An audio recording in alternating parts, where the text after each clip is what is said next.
நாட்டை வஞ்சிக்காதே, தமிழ்நாட்டை வஞ்சிக்காதே, தொகுதிகள் மறுசீரமைப்பு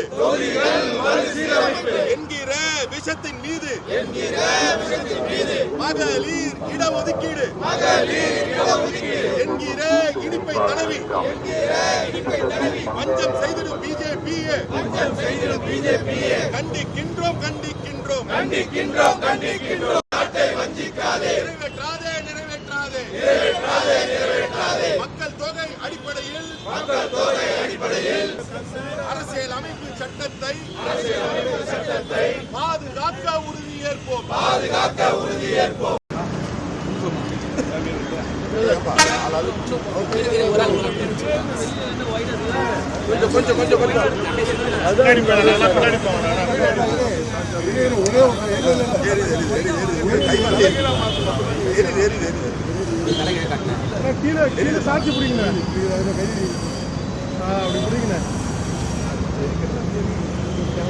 வேறறுப்போம் வேறறுப்போம் வேறறுப்போம் வேறறுப்போம்.